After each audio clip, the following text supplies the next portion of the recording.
She graded his exam and handed it back with a red pen mark that changed everything.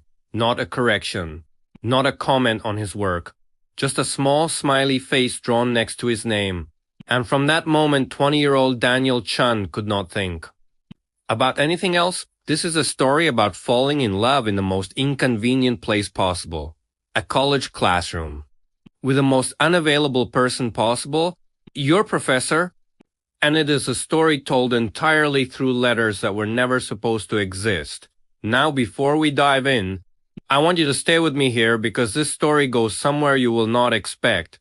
What starts as a hopeless crush becomes something that reveals the truth about love, longing, and the courage it takes to be honest with yourself even when honesty has no good outcome. Daniel was a sophomore at a mid-sized university in the Pacific Northwest. Rain every other day, coffee shops on every corner, the kind of campus where people wore flannel ironically and read paperbacks in dining halls to look interesting. He was studying economics, moderately motivated, not particularly remarkable. He had decent friends, a tiny dorm room, and absolutely no idea what was about to happen to him when he walked into advanced calculus on a Tuesday morning in early October. Professor Marlowe was already at the board when he walked in. She had her back to the class, writing out a limit problem in chalk. And for a few seconds the room was just the sound of chalk and the smell of coffee. When she turned around, Daniel sat down quickly and pretended to look at his phone. She introduced herself simply, just her name and the course title. No background, no list of credentials, no drawn-out story about her academic journey. She just turned back to the board and started teaching. She was in her early 40s. She wore glasses that she constantly forgot she was wearing and would search.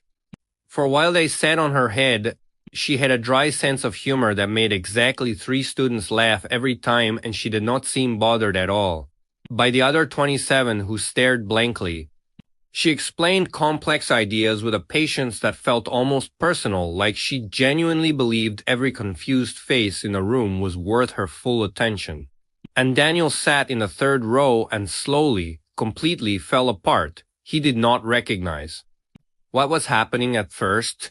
He told himself he was just interested in the subject. He started doing his homework 2 days early. He started reading ahead. He visited office hours twice in the first 2 weeks when he had absolutely no questions that needed answering.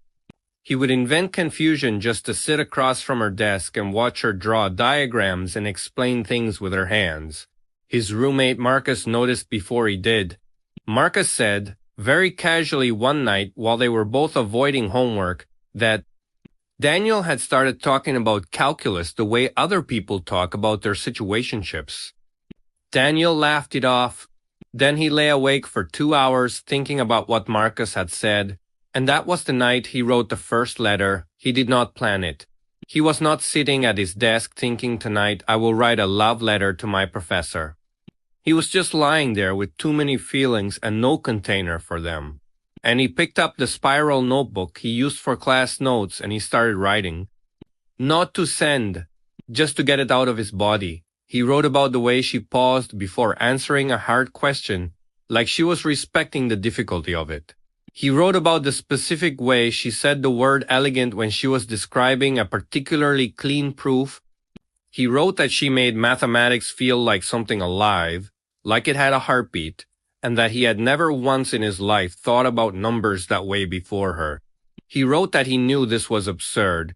He wrote that he knew nothing about her real life, whether she had a partner or children or a dog, or any of the 1,000 details that make a person fully human outside of a classroom.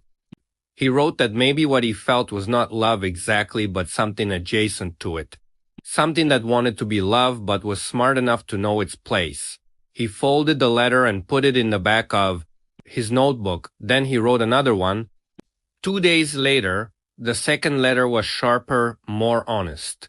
He wrote about the embarrassment of it, the way he had to make sure he got to class early enough to pick a seat where he could actually see her without craning his neck, and how that level of premeditation horrified him a little. He wrote that he had started paying attention to what she wrote on the board in a completely different way. Not just for content, but because her handwriting was interesting. The way she made her sevens with a horizontal line through the middle, like a European 7, and he could not explain why he found that detail so specific and so devastating. He wrote that she was probably 30 years older than him. He estimated. He did not actually know. He wrote that the age gap was one of the least complicated parts of this whole situation because the more fundamental problem was that she was his professor and he was her student, and that alone was a wall. With no door, the letters kept coming, one every few days. Sometimes every day during finals prep, when he was seeing her at every office hour and every review session, and his feelings had nowhere rational to go. By the fifth letter he was writing differently, less about her and more about himself. He wrote about why he thought he was drawn to her in the first place. And he traced it back to something he had never said out loud before, that growing up his mother had worked 2 jobs and was rarely home, and that he had spent most of his childhood being the most capable person in any room he was in because there was no alternative. And here was this woman who was just effortlessly, genuinely more capable than him at something, and instead of making him feel small, it made him feel safe, like he did not have to be the most competent person for once, like he could just be lost and someone patient would explain the terrain. He wrote that he was not sure that was love either, but it was something real, something worth understanding. The 6th letter was the last one. He wrote before everything changed. He had gone to her office hours on a Thursday afternoon in late November. She had her coat on already, ready to leave, but she waved him in any way and gave him 20 minutes on a problem set he genuinely did not understand that week. At the end of it, when he was packing up his bag, she said something that stopped him completely. She said, "You know, you are actually quite good at this. You just do not trust yourself yet. That will change." He walked back to his dorm in the rain and sat on his bed without taking his coat off and wrote the 6th letter. In it, he said thank you. Not to her, to himself. He wrote that he had been so focused on what he could not have that he had not noticed what this whole experience had given him. He had a grade point average in mathematics he had never expected. He had a relationship with a subject he used to dread. He had a collection of 6 letters that were the most honest writing he had ever done, more honest than anything he had written for any English class or any journal or any late-night text to any friend. He had learned something about what he needed from people, which was patience and the belief that confusion was survivable. He wrote that he was not going to give her the letters. He had never planned to. They were never for her. They were for him. A place to put something too large to carry silently, too complicated to say out loud, too real to pretend away. He wrote that next semester he would take another one of her courses if she taught one he needed. He would sit in the 3rd row again. He would do his reading early, and he would let himself feel whatever he felt without shame and without agenda, because some feelings are not problems to be solved. Some feelings are just a proof that you are paying attention to your life.